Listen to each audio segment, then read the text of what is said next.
Welcome to Dr. Cindy Speaks, regular musings and reflections on politics, current events, and life as a congressional candidate.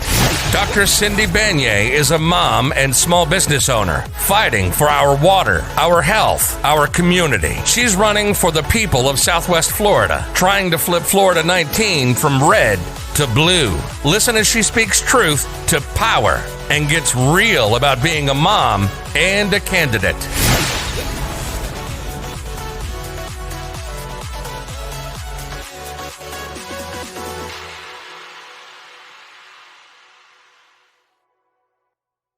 Dr. Cindy Banyai here for Dr. Cindy Speaks.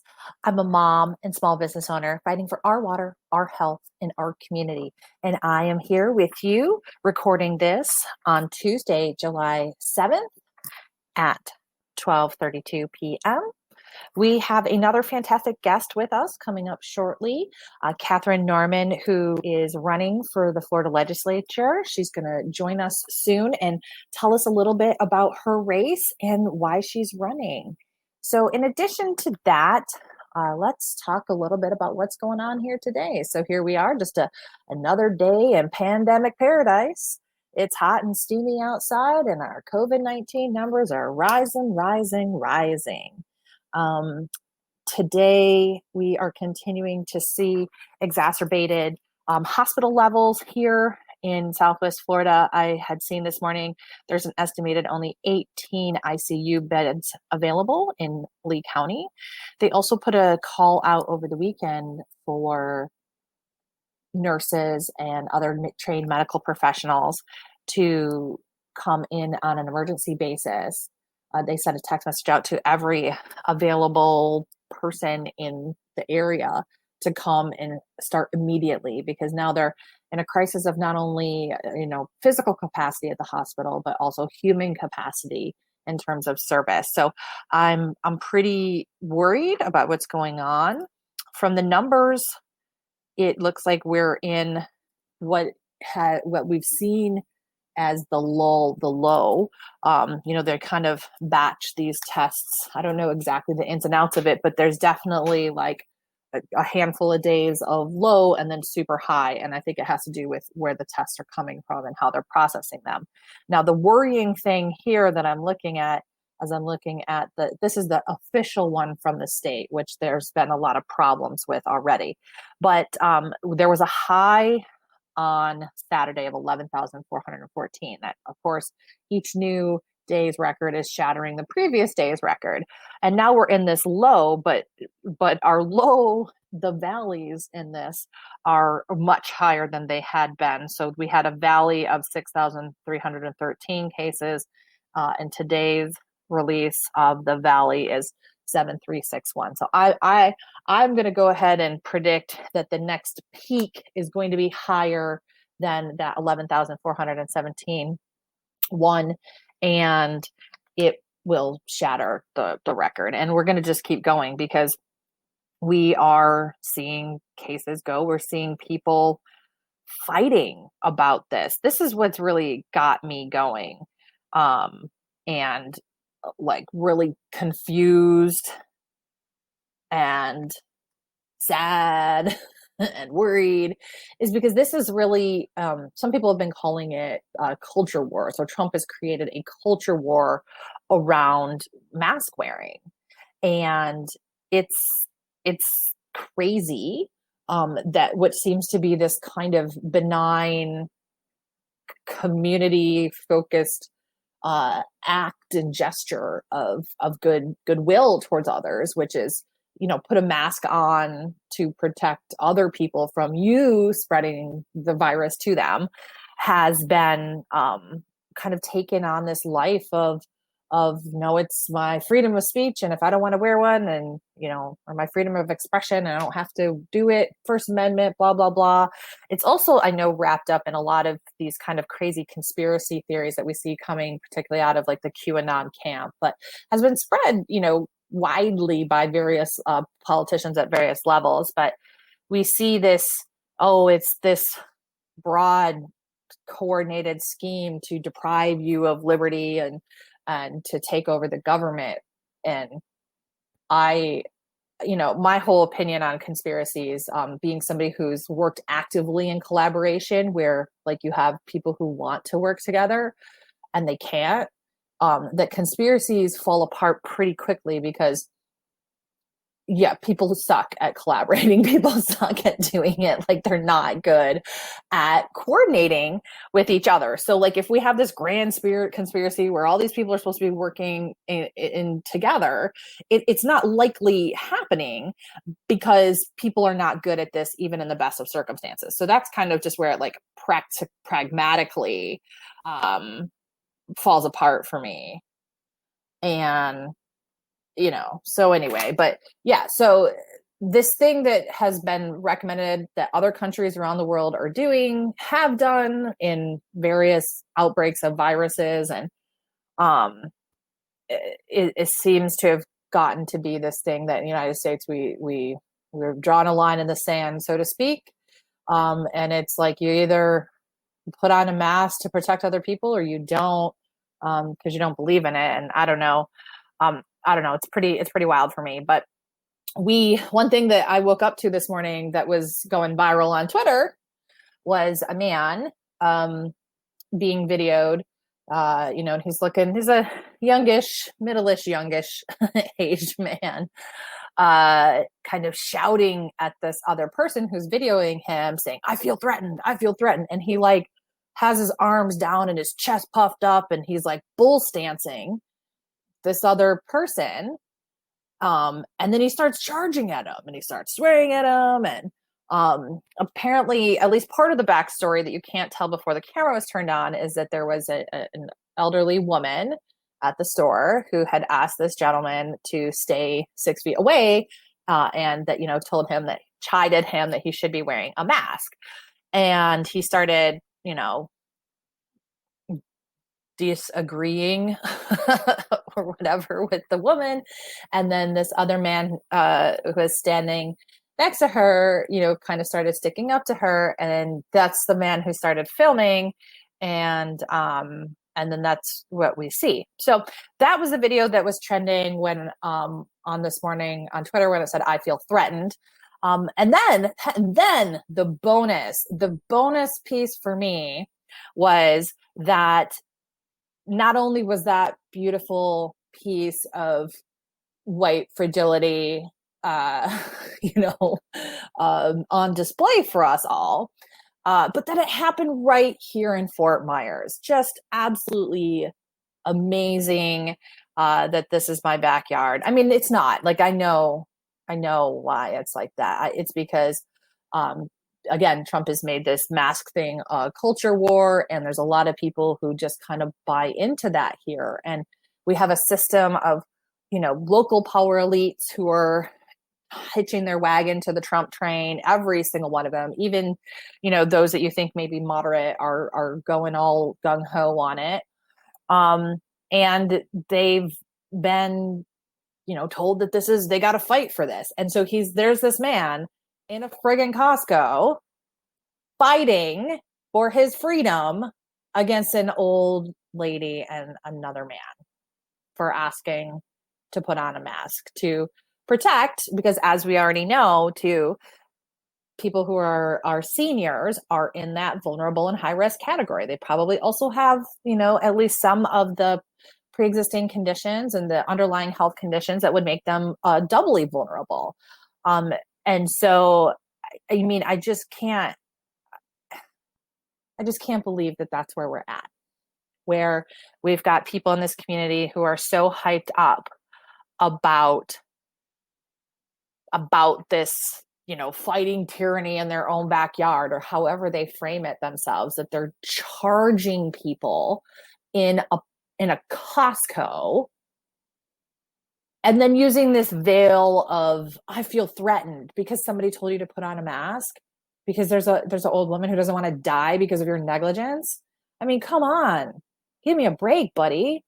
I just, it's horrible, and there's a few things that have been going on that have been like kind of hitting home to me. There's a handful of things that have been happening to me recently that really just just kind of have orbiting around me with these issues and bringing them even further into my attention and focus. So, that this morning was the, what are we calling this guy? Costco Carl or Costco Ken? Who knows? I don't necessarily want to use a pejorative, but we don't know his name. But Chargy McChargester, whatever. So we got that guy right here in Fort Myers. And then over the weekend, at the end of last week, I think is when the incident actually happened. There was the woman in Michigan. This so happened to be at the mall I used to work in right out of high school, who pulled a gun on a Black woman and her children after some kind of altercation where they were bumped into each other going in and out of the restaurant, and who knows exactly. Again, this is where you get the film part of it, and then there was like a little bit ahead of time. But apparently, after the investigation, there was somebody had bumped into somebody, and then people were hurt feelings, and words were exchanged. And then this Black woman and her children were walking, and the white couple in their car, hit reverse and almost hit the little girl, and so the woman, kind of hit the back of her car as she was, almost being run over by them. So that was, and like I said, so that happened at the mall that I worked at in high school. The woman, who's now, by the way, been charged with assault, which absolutely, if at a ridiculous altercation like that, you jump out of your car and pull your gun on people and start shouting at them. I mean, yeah, like you're threatening their life with a weapon, and these people are unarmed. There's nothing, they're not coming at them and gonna fight or anything. So they're standing back. They're mad. Yeah, absolutely, they're mad. But I just the way that these people have been so imbibed with fear that they take a simple little bumping altercation at a mall and are flailing their gun around. And so not only has the woman been charged with felony assault, but her husband, who was working at Oakland University, which is actually where I did my first year of university, and then transferred to Michigan State afterwards. He was fired for his role in all of that. And they are living in the town that my parents live in. So again, now we have this kind of, mishmash of, this gun violence, racially charged incidents, whatever Second Amendment right kind of thing, all rolled up. And it's in my hometown. So now I have, Costco Carl and, this other lady with the gun at the mall, happening in places that I have really specific connections to. I'll go a step further about how all of these events of the day are swirling around me. I think I might have mentioned in previous broadcasts, and I mentioned quite broadly before, but that someone very close to my family has tested positive for COVID-19. And this person has also been here and been in close proximity to my children, including my vulnerable daughter. Now, this has, if you can imagine, has sent me just absolutely into a tailspin, and causing me to be extremely upset. And because there's no reason that it should happen, right? So somebody who has the choice to stay socially distant and can choose to wash their hands and can choose to use hand sanitizer and can choose to wear a mask and doesn't during a pandemic is extremely problematic for me, especially when that person is going to be around and in proximity and potentially infect a vulnerable child, or if in fact the children who live with the vulnerable child. So I am just extremely upset about that, especially because there was, evidence that this person who was coming in contact with my family was out at the bars during our lull in or lapse in judgment, let's call it that, our lapse in judgment, where the bars and restaurants were open, and there he was, right out there doing it, having drinks with buddies and whatever. And I think that there are some people who made those choices, and that's fine choices for them. And there's some people who are low risk, and that's fine for them. There are some people who may have even engaged in that behavior and they were safe about it, and that's fine with them. But if you're coming in contact with somebody who is vulnerable and that's the choice that you make, that's very disturbing. And so that had happened to my family over the last couple of weeks, and it's had me extremely upset. And now the good news is that despite the complete recklessness and carelessness and negligence of this person who potentially exposed my children to COVID-19, we seem to have been through the risk period, the incubation period, and everybody seems to be fine. So I'm extremely grateful for that. I think we're just lucky, frankly. And I'm probably going to cry here, but I think we're just lucky that we got through.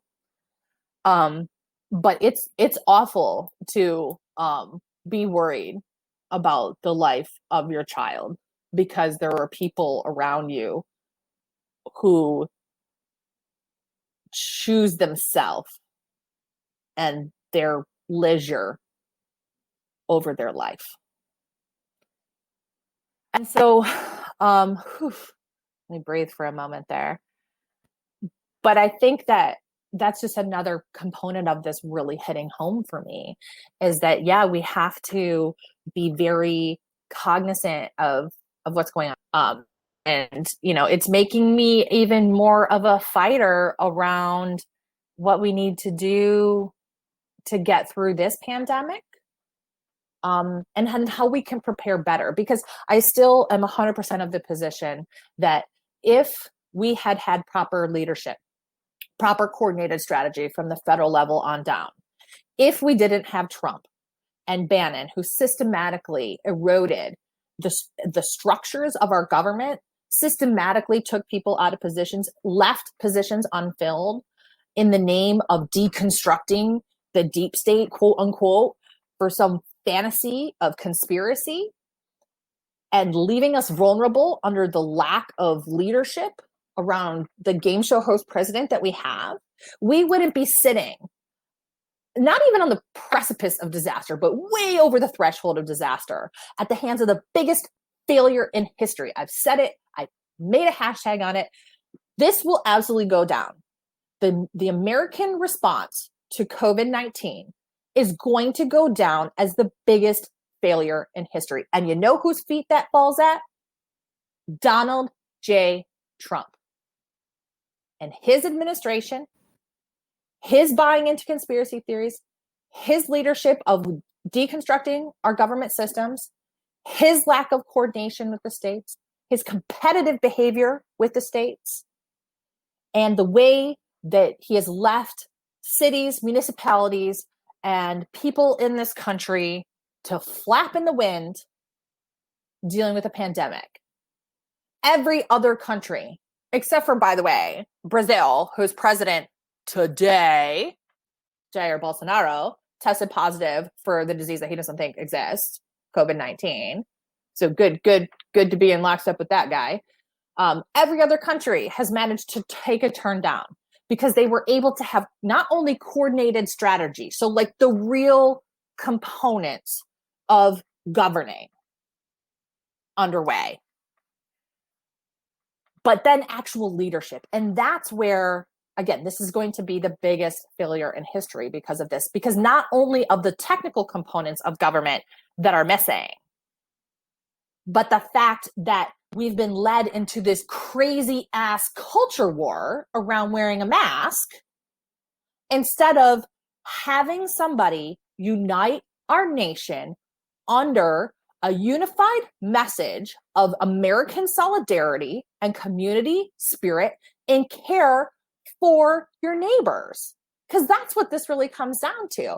And, we can argue about whether or not it's appropriate to have a mandate for masks. And I've seen some pretty good thoughts on this as to why it can be very problematic, particularly with the social movement and Black Lives Matter around a mandate, because then it can be just another way to, basically target and arrest Black people. So I understand that. But that's why, again, it goes back to leadership for me. We could have had coordinated leadership, everybody just being on board, just, encouraging everybody to stay home, encouraging everybody to wear masks, and just everybody hang tight for this short period of time. And then we could have moved through it and it would be managed. But we didn't. We didn't do that because this is the biggest failure in history. And we're going to see it for years to come. And so I'm at this point where all my training, every single thing that I know about how we should handle public health issues and how we should have coordinated responses during a pandemic or other crisis are out the window because we don't know what to do anymore because what we should have done wasn't done. And we're so far down the road that almost anything that we do at this point doesn't even matter. I've heard that, people are talking about contact tracing and things like that, but I heard that that is only really works in a locality if you have less than 30,000 cases. Well, we've blown that out of the water in a week in Florida. So we can't even do that anymore because it doesn't matter, and so it's a big problem and we really have to be cognizant of it. And at this point in time, we are on our own. We need to take care of one another to the best of our ability because the government isn't going to help us. But just keep in mind that this is the biggest failure in history. Having these big issues of the day swirling on around me is just that I have to act. I have to act. And I have to use the voice and the knowledge that I have to share with others so that we can do better and do better for one another moving forward. These kinds of things compel me to use my skills to talk and break down issues for people and to work to find commonalities and common ground between people. These are things that I bring to the table. And so, as well as just helping to share that story to try to get people to understand just a little bit more about what's going on and try to diffuse these very challenging situations and try to compel us all to be better together. There was not personally related, but I guess another one of these things related to major issues of the day that's hitting close to home for us here in Fort Myers is there was the recent passing of a girl, a high school student here who actually was known and was friends with some of the youth at the Keep Robert E. Out of Lee youth group that I was helping to organize and coordinate their efforts for the permanent removal of the Robert E. Lee statue. And so this young woman was ill. She did have the coronavirus. She was somebody who had previous medical issues. She apparently had cancer as a child and had ongoing immune issues.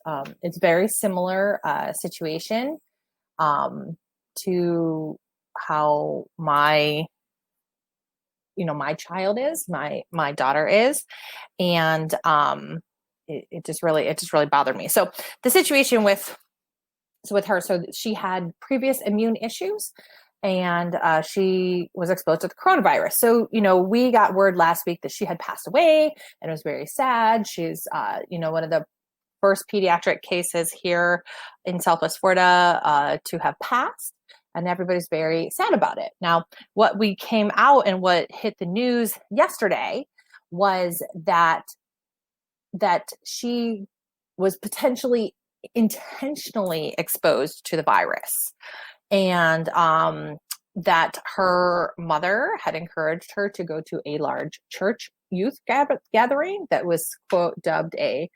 COVID-19 party, with the intention of exposing the kids to it, with the idea that they're going to get better. So this young woman went to that church gathering and then came home, got sick, a short period afterwards. Her mother just thought she had a cold or something, and so started to self-treat her, gave her an antibiotic, also apparently administered her grandfather's oxygen to her, as well as the drug that Donald Trump had been touting and has since been banned and revoked for use by the FDA in terms of COVID-19. So she had gotten, was it hydrochloride, whatever, the stupid drug that Trump kept talking about. So she had gotten some of that and was also administering that to her daughter. And then after a while, she started to look gray and ill, and then finally reluctantly took her to the Children's Hospital, where at the Children's Hospital, they recommended intubation. The mother, the parents decided against that for several days, trying to do other treatments. She got what was described in the news as a plasma treatment, which I think could have very well been the same immune support treatment that my daughter would receive. And she received that and didn't get better.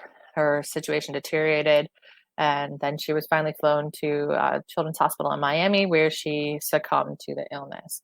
The thing that's really alarming about this is that both of the parents apparently were in the medical field, and they were still acting in this manner, this seemingly irresponsible manner. And there were some indications that this woman was a believer. The mother was a believer of the QAnon conspiracy theories around it, despite her medical training. And this may have convinced her to go down this path that ultimately led to the death of her child, which is nothing short of tragic. Tragic for the child whose life was cut short because of these decisions. But I think this is something that mother is going to have to, live with for the rest of her life. I mean, there are people who are calling for additional investigation and negligence and her to be held accountable for that, because the reason that this came out was because this was in the medical examiner's report of her death. And so this is a pretty serious situation. I know that the parents are, having, I'm sure, grieving, but they're going to look back at this and we're all going to be looking at this situation and see exactly how dangerous it is to have conspiracy theories and people who are pushing conspiracy theories, wagging people essentially. So it's terrible. It's very, very terrible in this respect. And, Carson, you didn't deserve this. And I'm sorry that you're gone and you don't get to live and fulfill out your life because of these choices. But I guess I can say that I will continue to fight for kids like you to make sure that you have the access to healthcare that you need. And I will continue to fight for truth in all of this, because if we can get back to truth and fact and in humanity, then we will be better for it. So I'm going to keep fighting for all of our kids. All right. So now I see our guest calling in, and we will let her come in the studio here. Katherine. Hello, Katherine. Are you there? Hi, can you hear Oh, me?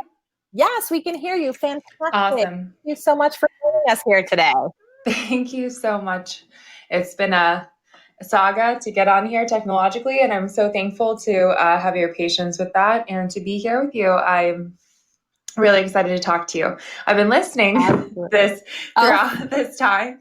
And so, yeah, thank you so much again for having me on. absolutely. My pleasure. I know it's always a journey. And technology is one of those things that's fantastic when it works well. And then there are the other Yeah. times. Well, We can just, honestly, I don't know if oof. it's like so many people are using things right now, or I don't know. It's just like not my, definitely not my business as usual, I guess. And also, having children at home, as you know, Oh, given yeah. the COVID-19 makes Oh, yeah, everything a little bit absolutely. more tenuous as far as your time constrictions on problem solving. So yes, Uh-huh. here we are Yes. though. I Um, I feel that one like deep in my soul. Like deep in Well, my and soul, I I'm feel that. really concerned, and I'll be continuing to hold your family in my thoughts and your daughter, especially. I'm sorry to hear that you had an exposure Yeah, to we COVID. did. I'm really sorry. Yeah, and It's what like I would it's describe as inevitable, but yeah. still so scary. Yeah, I would describe it as a reckless and negligent exposure. Right. And I think that the only way that I'm kind of really able to talk about it now even is that we're out of that exposure period. So we've kind of, Okay. I was checking the kids' temperatures every single day, checking for symptoms. And now Wow. we're past that, 14-day kind of, quarantine, uh, you know, milestone. I don't even know how to describe it, but Gotcha. so Yeah. we're Benchmark out of kind of that. So point. that's good, And right? So it shows you though how much, we kind of get like habituated to the new normal, so you don't have it on your mind. Nobody can live in that kind of hypervigilance for so long, but this is the kind right. of hypervigilance, like what you just went through with your family, that a lot of these senior citizens are like experiencing every single day, every single time they go to the grocery store, because Mm-hmm. they know they're vulnerable. And it's like when when you have that right face to face, it's like you said, it can send you into a tailspin. And this has been Mm-hmm. the reality of like seniors in our state for months. And then, of course, anybody that's immunocompromised, Mm-hmm. and it's like a ticking time bomb. And I mean, I've had so many people reach out to me and just say, like, it's hard for me to get by thinking about like spending my golden years in isolation, you know? Yeah, And it's absolutely. like the amount of stress, the collective stress that this is causing on our nation, on the world right now, is kind of Mm-hmm. it's kind of incredible to think about, and to represent those people, yourself, even more so with someone in your family that is vulnerable, even more vulnerable. Mm-hmm. It's just another reason why you can represent the interests of our community so much better than people that call these quote unquote cases, just a Mm-hmm. number. Right. It's like so dehumanizing. It's just blatant. Yeah, it's awful. And actually, I was just looking at a comment on the Facebook post I made about the young woman Carson and her passing, and not only just her Uh-huh. passing, but her parents' Mm-hmm. desire to send her to the COVID party and all that stuff. There's somebody Delusional. who, yeah, I've been connected with quite a bit through my work in our community, and he's now a teacher. And he was saying that he's very worried about this mandate to open the schools because as a teacher, he is a potential to be exposed, but he is, in close contact with his daughter who has brain cancer. And, Wow. and any exposure that he has is going to expose her because he's helping to take care of her and her young children. Oh, right. So, And then on top of it, to have the Florida GOP leadership that we have tell us misinformation so that we can't mhm. even really be responsible for our own choices is really the icing on the cake that I find like even more offensive. They're talking about personal responsibility, making the right choice for businesses and individuals on that level, rather than having our state mandate safety precautions that have been proven to work. They're talking about individual personal responsibility, but at the same time, they're not being transparent in our sunshine state about what the data is actually that is real. Right. And we should not have to sift through this as citizens on top of everything else that we're going through. Yeah, How do exactly. you find where do you find the best information for COVID-19? Do you have like a source? And how I've been often do you using check? I check every day, but Okay. I check a combination of what the actual, what the state dashboard is. And, since the departure of Dr. Rebecca Jones, it's, it's very, hit or miss, and they don't release it as early as they used to and as frequently as they used to. But they still have, at least it's kind of comparing what they're putting out. But then I actually check Dr. Rebecca Jones' alternative version of the dashboard that she recreated on her own using all of the actual data necessary. And what her information that I really like is she gives additional information on whether or not we're meeting the CDC guidelines for reopening, some relative percentages of increases by county, as well as the hospitalization rates and the death rates and the positivity rates, which are not clear on the state dashboard. Right. And is that supposed to be like 0.05 or 0.5% transmission? 0.0? Like 5%, less than 5% transmission rate or something? Is that the benchmark we're supposed to be looking at as far as like, do you know what I'm talking about? Off the top of my head, I don't know about the transmission rate. I do know that we have a really high positivity rate. So we went from I believe it was like a 5% positivity rate. So of the people who were testing, that's what it was. And now I think yesterday when I was looking at it, it was about 12%.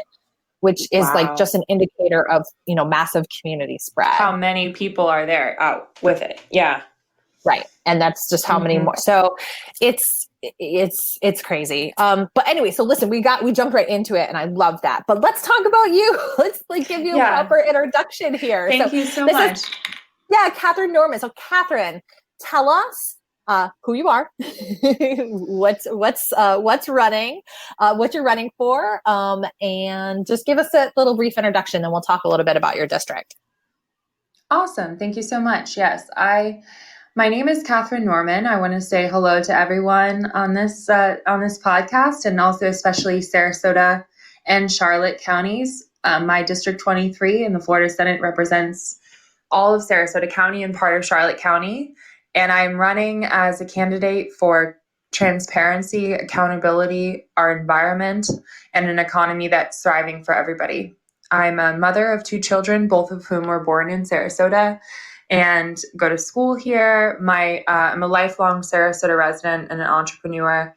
I am not a career politician, and I was not intending to enter the political arena as a candidate. But when I saw just how desperate our community was for leadership that was non-biased and that had our interests at heart and the independent voice of Sarasota and Charlotte counties, I took this opportunity to run. And I'm very proud to be representing this movement as part of candidates across Florida that are standing up with true, authentic, accountable, diverse backgrounds. And the leadership that I've encountered with Dr. Cindy Banyai and other amazing leaders just inspires me more that we need to say that this year really is enough and really beyond what any normal citizen should ever have to deal with as far as weeding through what should be our accountable Sunshine State laws. When I went to Tallahassee to lobby senators and representatives on behalf of the environment, I was truly astonished to find how little they knew about the issues that were taking place. And I think it's time for politics to open up to everybody. It's been too divisive and too overwhelming. My goal is to take back the veil and say that we have accountable leadership through having people that are from diverse backgrounds and that are dedicated citizens and not bought off interests and exploiting the system for their own individual benefit. And I'm trying to do my best to take this opportunity to hear from everybody in Sarasota and Charlotte counties and continue to do what I've always done as a citizen, now as a candidate, which is advocate for the least advantaged people in our community to the best of my abilities, including the environment, and especially the environment. Yeah. We need to speak on behalf of the environment. And I love that you bring that passion to it. I think that you're absolutely right. We need people from diverse backgrounds with diverse perspectives in leadership positions. And we need people who are passionate about issues that are, engaged and educated on them and can talk about them with, passion and pride. And I think that you're absolutely right to point out how few people who are running or currently sitting in the state legislature, particularly amongst the Republicans, who are actually educated on environmental issues. And they just kind of get told what to do by their interests and they do it. And, and they're vacant and they're banking on our complacency too. Because it's so overwhelming to take part in the political process. Nobody should have to, stay up in the middle of the night to follow a legislation tracker with random updates to try to follow an issue. That's deliberately precludes people from getting involved. Absolutely. And most people at this point, they don't even know who their legislators are, what legislation is up, how they voted, because it's nobody can have their own life going on, let alone, like I said, the least advantaged people among us to get involved. Like they have the time to go on amongst 2 jobs and children and the lives that we lead here, so that they can also be involved with policies that have their interests at stake, but they don't get to be stakeholders. And so we have to be stakeholders for them. Yeah. Not exploitative of them. Yeah. I love that what you said about they're banking on our complacency, because you're right. Like, and it's, I think it's more than that too. So yes, they're banking on our complacency, but they're also banking on making it hard to engage. Just like you said, right. If you're putting last minute amendments that don't even, get voted on what and otherwise you can't even read unless you're a lawyer. Right. You don't even understand, or they're trying to flip it. Now, that's what I understand about the Clean Waterways Act. That was just signed recently, that was touted as this great bipartisan. And then all of a sudden it can go 180. 180. Yeah. And be the opposite. Tell us a little about that one. Well, I actually don't know, but I mean, I followed legislation that was very similar, like in terms of being one way, and then all of a sudden it's literally a different like lobby interest group gets involved, and they're often spearheaded by the same agenda, like some loosely like abstract environmental cause, but really it's owned by like Bull Sugar. And then they go in and they say, no, it's okay for the developers to do this, actually. Yeah, but I actually, that legislation, I'll definitely put on my radar.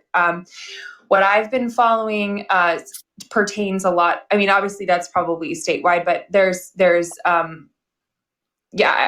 just, it's really an avalanche, and to be involved like you and I are, and for me to say like, I don't even know what you're talking about is like, really, it's an example. It's a case in point, There's so much to follow. You can't possibly, it's hard, really do it by yourself. So we have these advocacy organizations, but then those are often volunteer and like lack enforcement agency. So it's like, we're behind the ball, and it's been set up against us like that. Yeah. Well, when you have powerful financial interests. But tell me more about that. So what I understand, so it didn't, it passed, and then there was some kind of last minute amendment right before the vote that kind of went under the radar. And this was like coming up to the end of session, and everybody's like running around and there was a preemption for the rights of nature that was put in. Wow. Meaning that no individual locality, can declare the rights of nature. which is a big movement, environmental movement around the state of Florida nature has rights. And why are nature has preemptions coming from our Republican, lawmakers anyway? Oh, that's right? a really good question. Because what about home rule and all that kind of stuff too? Like we were supposed to be totally decentralized and letting the people decide, right? That's the whole concept behind small government, isn't it? Local governance, exactly. And yet we're seeing the hypocrisy come straight through with preemption on banning plastic straws, which my opponent Joe Gruters just sat the vote out.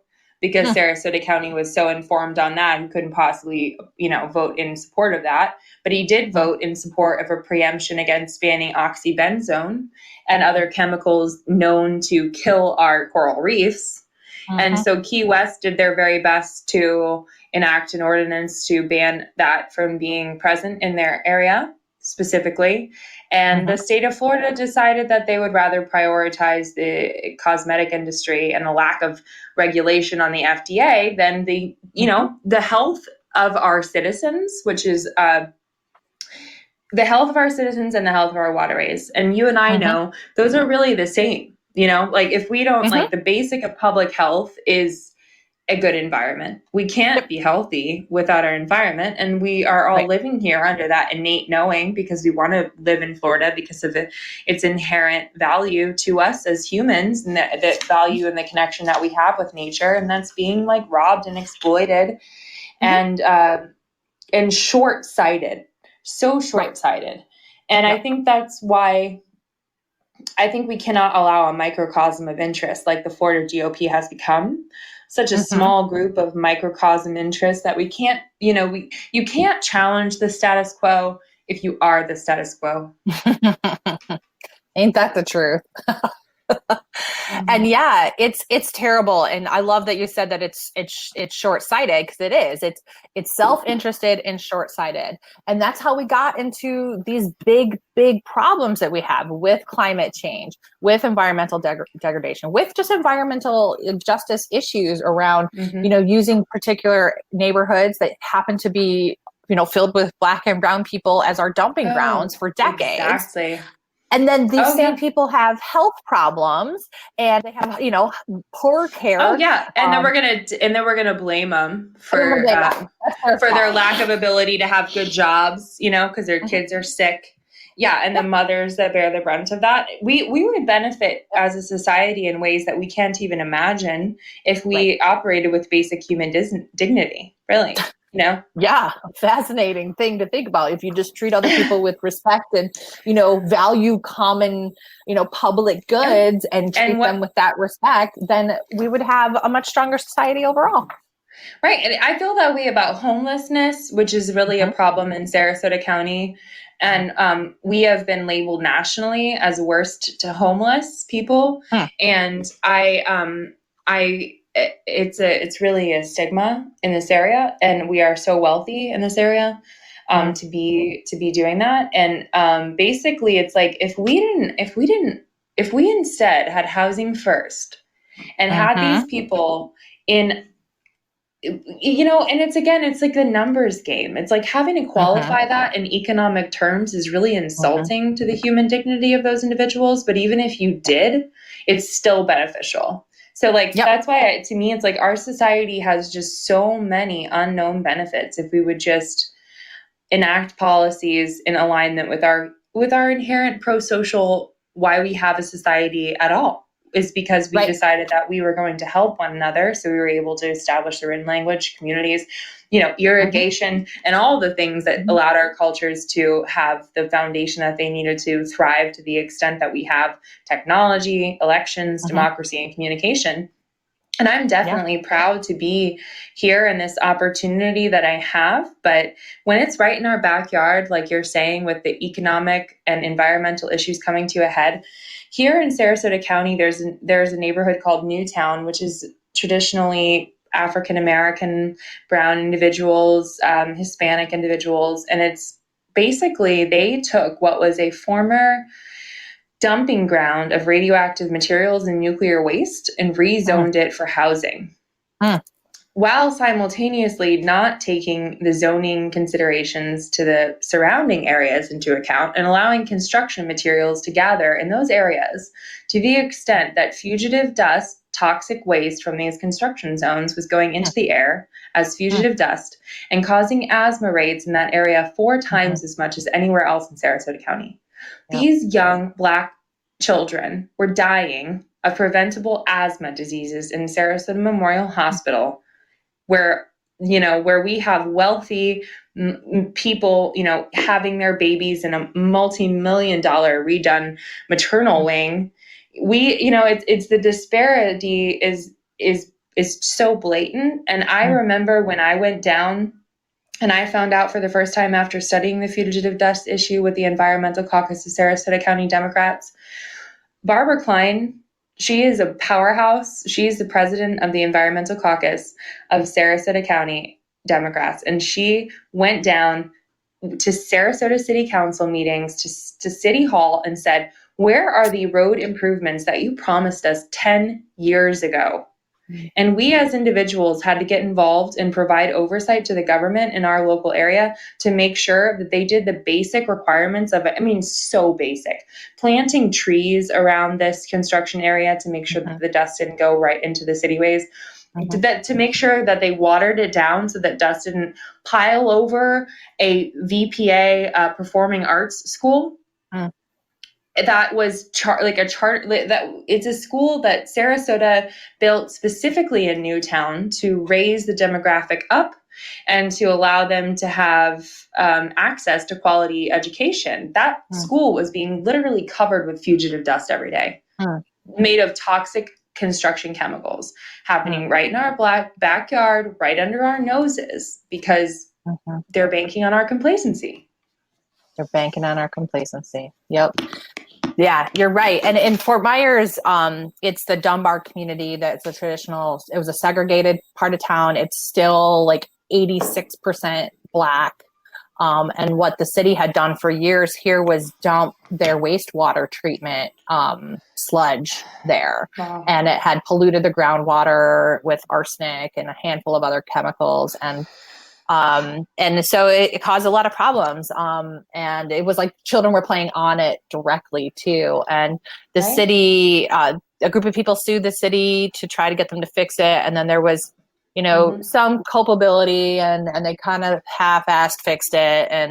And then they're like, okay, everything's cool now. Like, everyone's like, no, not and again, really. We as citizens are responsible for continual oversight on these issues, or we can expect that they're going to try to exploit it again. I mean, I remember when I went to Mosaic, it was right after the sinkhole incident in Mulberry in 2016. So we were, or early 2017, we were at the Manatee County Courthouse saying in a protest, water is life.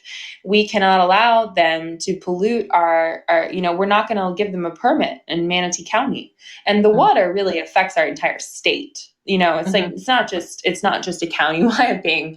So obviously I went from Sarasota County to Manatee County to support this. And we won that day.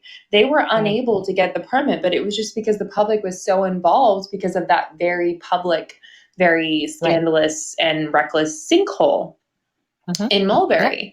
But then 2 years later, they got their permit. Yeah, because they have the money to keep trying. They have the money to buy the politicians, and that's what they want to do. They want to make the money. Absolutely. Yep, and they wait.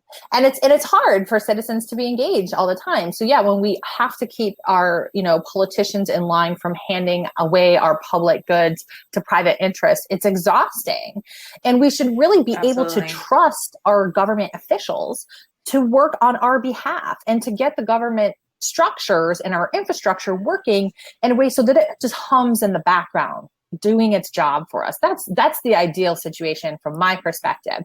And that we shouldn't have to, bring the cavalry with every single thing because they keep trying to pull a fast one on us. They're banking on our complacency. Absolutely. And I was going to say, I wanted to reel back to the it's like homeless. a full-time job. Yeah, it is. I want to reel back to homelessness just for a moment, because I don't even know Mm-hmm. if we talked about this previously, but I have a history here in Southwest Florida of homeless services. I started a nonprofit several years Wow. ago that I ran for 5 years in Cape Coral, providing Wow. transitional housing for homeless families. And through that, Amazing. I learned a heck of a lot Mm-hmm. on this system of care, on what they call the continuum of care, right? And Right. how these organizations work together, and how the social services and social workers and hospitals and mental health and food banks and the shelters kind of all work together to try to help people who are really having hard times. And I learned that we don't have the best systems. And that there are people who are working Mm-hmm. hard, and then there are people who think that it's just okay the way that it is. But I was very Mm-hmm. fortunate to have that, as well as like have some good people in the construction industry who help to rebuild and refurbish the houses for homeless people. So Nice. there are good people in various industries, but a lot Mm-hmm. of it has to come up with the regulations. But one of the things that Right. I learned, and one of the most amazing things that I learned in our region. And I've worked on homeless issues across the United States as well, by the way, doing this Wow, that's collective amazing. impact. I've Yeah. I've studied I studied transients as part of like a government influence into our society, and like how people are moving much more than they ever have in our Mm-hmm. society, and how that affects our government in a similar way Mm-hmm. as homelessness. But I mean, really, but yeah, I would love to hear more about what you learned and what happened with the Yeah. organization. Well, it's just that because most of these organizations they're running, they're very, short budgeted and short staffed, right? So there's a Yeah. necessity of collaboration. And, your Charlotte County is in your district, right? Absolutely. Yeah. Charlotte County is actually one of the best examples I've come across of homeless service coordination in the country. And it's a smaller area. It's largely rural, so it's a little different. So I actually used that because I was working on homeless issues in Iowa, and was using the case of Charlotte County of like how other largely rural counties address this. Wow. And they actually achieved zero homelessness for veterans in 2016, which basically just means Wow. it doesn't mean that there's Mhm. like forever and ever, because it's like an ongoing issue, right? But that means that they Yes. actually align their systems so that as soon as somebody comes to experience homelessness, that there's a place for them to go, and that there's coordinated care all along the way. And I think that one of the thing that's interesting is when you say that Sarasota County has a lot of issues related to this, and there's this kind of there's a lot of people with money in there, and that's part of you would think that if there's more money in an area that there would be more More services. But services. Yeah. what I've actually found is it's the opposite. The reason that Charlotte County is so successful at collaboration around some of these big issues is because they have less overall. There's a necessity to collaborate to achieve anything, Right. because they don't have this influx. They're not Naples, they're not Sarasota, right? And so these smaller organizations, they have to work together to address people. So they did an amazing thing with data. I could go on and on about it because I actually was going to write a whole paper on it, but they used data informed. So they started setting up tracking systems. They built collaboration, and they were people focused on how they were going to address the issue. And they actually reduced their chronic homelessness because of their data informed approach, from something like a couple hundred to in the tens, by That's addressing amazing. it one by one in a very data informed, collaborative, and systematic way. And like I said, I will tell them. And now it was Charlotte County Homeless Coalition, and now they're part of a broader the Gulf Coast Partnerships, which manages the continuum of care there. But they have done a great job with that and continue to do so in ways that I just love, because I love being data informed. But so And we it's do like, have great it's the examples in same. our backyard. That's wonderful to learn about too. And also, yeah, there's people that care in this area too, Mm-hmm. where it's like, I think that the government could really reflect more of this citizen amount of care than it does, because it's like when you talk to people, nobody wants anybody in their community to be homeless, Right. So it's like, where does the gap where is the translation lost when it comes to government officials? But I think that the idea that they have is that they don't, I mean, they're really just, as far as I can see, pretty blatantly bought by developers and not really interested in the values of the constituents anyway at all. You know, it's like we are campaigning to bring the values of our constituency to the forefront, and other people are campaigning to tell constituents what to do, or, you know, how to live and how they're going to live and what they deserve. You know? But and I hate that part, that what they deserve. And this has been a big thing for me, especially at the federal level, right? Is this means testing that says, okay, we have public services and it's for you because you deserve it, but not these people. They don't deserve it. And what always kills me about, and going back to the kind of hypocrisy around these small government Republicans, right, is that the more that you put in that kinds of means testing to only give the deserving, you know, government programs and subsidies and help, is that it becomes more costly and more overhead intensive. Yeah, and they really critical care costs. Right. They only seem to do it too, by the way, when it comes to things like social programs, right? If we look at what they did with the PPP and how people like Kanye West and Jared Kushner and I don't even remember. And Joe Gruters, my opponent. Oh, did he get some of that PPP money too? Yep. Oh my gosh. How Isn't that nice? Fascinating. Oh yeah. While his constituents beg for unemployment on this outdated website. Right. And then wouldn't reconvene to try to address it and have accountability. So he was getting some fat checks from the government, huh? Why don't you tell us a little bit about that? Because that's what makes your run here really amazing. So not only are you part of that amazing cohort of people across the state of Florida, the Democrats that have stepped up to make sure that there are no seats uncontested, that we're not handing over seats to Republicans anymore, right?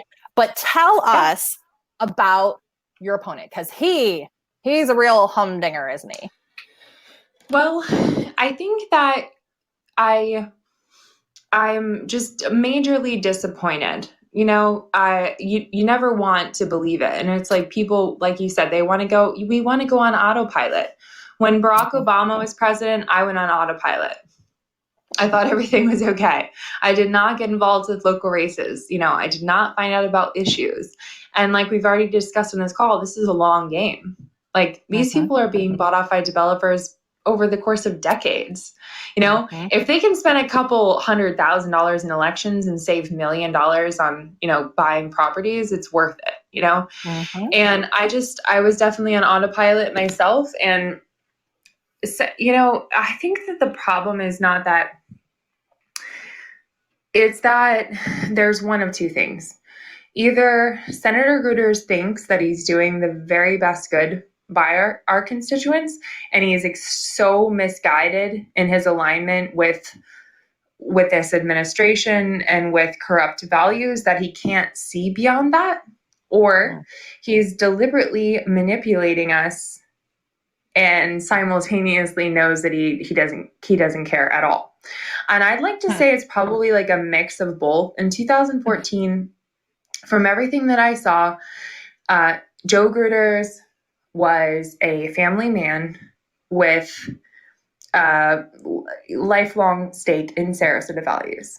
But when he became the mini Trump in 2014, that was going to basically sell out anywhere and anyone that he needed to stay in alignment with that, so that he could continue to be the chair of the GOP and continue to be the co-chair of the re-election committee for this president in our state, which is a huge state nationwide. He really demonstrated that he doesn't have a problem with hate speech in our capital. He doesn't have a problem being racist blatantly. He's ready to sell out Sarasota values for the values of this quote unquote GOP, which really does not resonate with any of the conservative values in our state anywhere. These are not conservative values. These are not GOP values. This is the values of Trump. And unfortunately, Senator Gruters cannot possibly represent us when he represents the values of Trump. Yep. Absolutely. And I think that you hit it right on the head there with calling out the values of it, because it's not about representing the people. It's about making sure that Joe Gruters has the power to do what he wants and to give out favors to his buddy. And he's ready Trump to go into that. Yeah. Yep. Yeah. Imperialistic kind of government that nobody in our democracy wants. Right. I mean, it's all about loyalty, not even to the party, but to Trump and Trump's version of the party. And they use financial means to keep everybody in line. And we see this all across the state of Florida.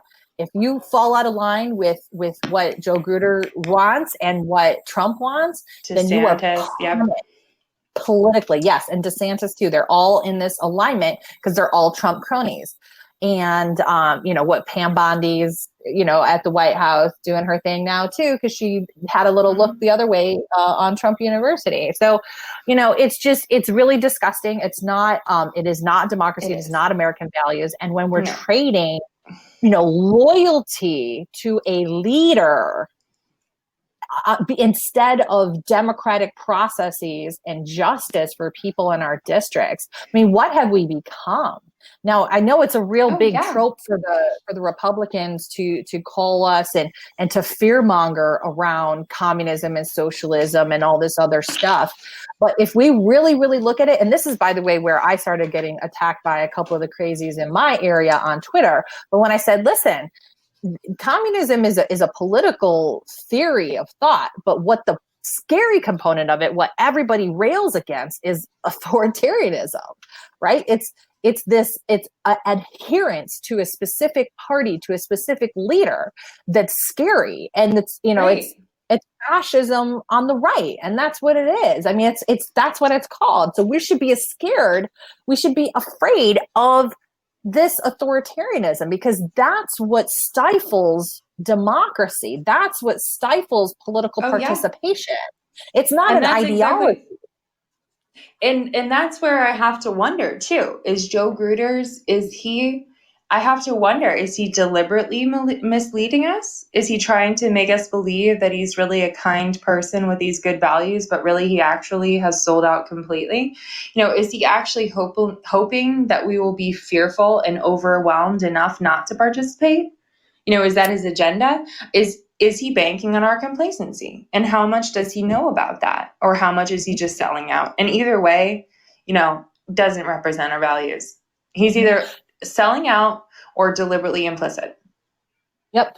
And, you're right, banking on our complacency. And not only that, but, through his role in the state legislature, making sure that it's as difficult as possible for people to be heard. Getting little amendments snuck into an already, agreed upon bipartisan bill, holding late night sessions to do so, right? And actually in Sarasota County, they've put fines and consequences in place for people challenging the commission here. And people basically, to the extent where if you raise up against the government in Sarasota County, you're going to owe this much money if you don't win. And it's so insurmountable. Yeah. Sarasota County has got to be one of the most corrupt administrations I've ever encountered in my life. And I'm from here. And so I'm extremely disappointed. And we when what you have driven towards, though, when you come into contest with people like that, do you feel like you have the opportunity to educate them? Do they listen to honestly. you? Not really. No, not if they're just, calling me a communist and just saying, it's not a conversation. It's not like, oh, here's a nuanced discussion. No, these people are just attacking to attack, and that makes them feel big and strong. And, I don't engage with them as much as I can. Sometimes I do call out because one of them is a candidate in my race who's 50% of his platform is trolling me on Twitter. That's all he does. So sometimes I call him out. There was a video of him shouting at the silent, peaceful protesters, Black Lives Matter protesters this weekend, just shouting obscenities at them.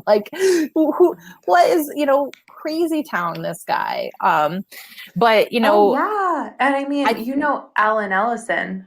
Mm-hmm.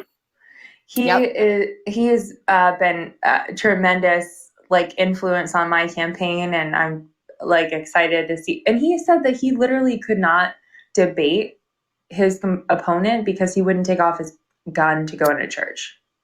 Mm-hmm. I mean, that's what we're dealing with. People that would rather troll you and waste your time than have anything defining about your real issues. Oh yeah, they're not about issues. They can't fight you on that, Right. Everybody realizes that we want to have a community that's strong, and that an environment that's strong, and a school system that's strong for our children. And it's somehow they've just corrupted the minds of voters. Perhaps, I mean, I think the overall, I'm sad to say, I think the Republican Party is much more apt to deliberately distribute misinformation than the Democratic Party. Yep. Yeah, that bears out in statistics, in fact, and research as well. But I just wanted to clarify for our listeners. Yeah. I wanted to clarify for our listeners. Alan Ellison is running for Florida 17. His incumbent is Greg Stube. Alan's district encompasses some of Katherine's district. Alan's district 17 is on the northern part of my district. Also, Alan and I are part of the No Down Left Behind coalition. So we've been partnering since last fall with other congressional candidates across the country, working to flip deep red districts from red to blue. And actually, if you want to hear more about, but if you want to hear more from Alan, you can hear the podcast that he and I did. I think it was our second podcast here on Dr. Cindy Speaks. So go ahead and roll back through the archives for that one, and you'll see him and he and I coming up on some of the virtual town hall meetings. I will definitely be looking at that. Yeah. Sarah Cooper is doing the next virtual town hall. Sarah Cooper does the funny videos of Trump. Yeah, so Alan and I will be there with all of the other candidates in No Down Left Behind. That's coming up on July 23rd if you hear this before then. And if you don't hear it before then you can get the recording afterwards. That'll be on my YouTube channel after that. But yeah, so it's incredibly important. I'm so very fortunate that we're connected, that we're in the same space and time, both you, me, and Alan, kind of working for this South and Central part of Florida to bring out the voice and to kind of call out the hypocrisy of the Republican Party, trying to say they're serving people, but they're really trying to misinform people and keep themselves in power. Yeah, I mean, I really am sad to find myself learning about quote unquote low information voters and you know what I mean? We all have a responsibility to educate people on what is taking place. And I think that I definitely stand on my platform as a part to educate. And I want to say to the people that have been left behind by this race, the last thing that I would ever want to do is say that anyone had a personal defect because of their political allegiance or alliance. We are all born into specific perspectives, places, and demographics that influence our ability to advocate for our own interests significantly, less significantly. And I think it's just time that when people can find a candidate independent of party that speaks to them on a level of advocating for their voice, then that is the kind of political system that we should get behind. And I mean, when I listened to you, Cindy, it was clear. And I would be voting for you if you were in my district, but I have no doubt that people that are going to be voting for you are definitely understanding that you are the voice that you're their voice. And this is the voice that's lacking in the political process that a lot of people on the Republican side thought was going to be there for them in 2016. But now they've really realized more than ever, we are here for them. We are listening. The Democratic Party is the party of the people, which is what Alan always says too. You know, and I think it's really becoming more and more clear on all of that. And you have been an example of working for the people in your own private life before you were a candidate for so long. Yeah, I'm not a politician. I'm a worker bee. I'm a community organizer. You know, and what I do oftentimes is called technical assistance, which means like I know how to do the structure of the government. So I'm coming from that place to continue to serve the people because that's what's of value to me. And Katherine, thank you so much for your kind words. It really helps me because I have to get up every day and have the strength to keep focusing the message to tell people, yes, we are here for you. Yes, you matter in the process. And yes, we can do it together.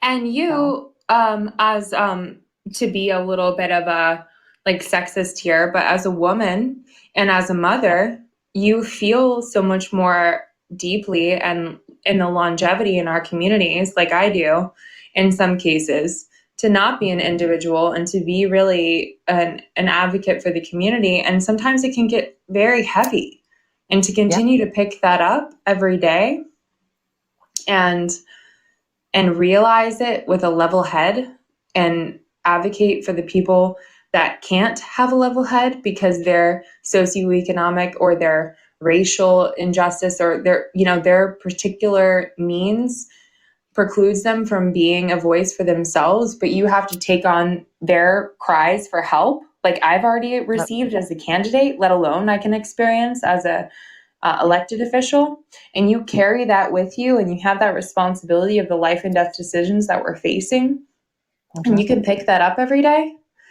You're an inspiration to me, and I know many others, and you continue to represent the values of Florida and I mean our human race. And I would not be involved with the Democratic Party in the way that I am if it wasn't for leaders like you.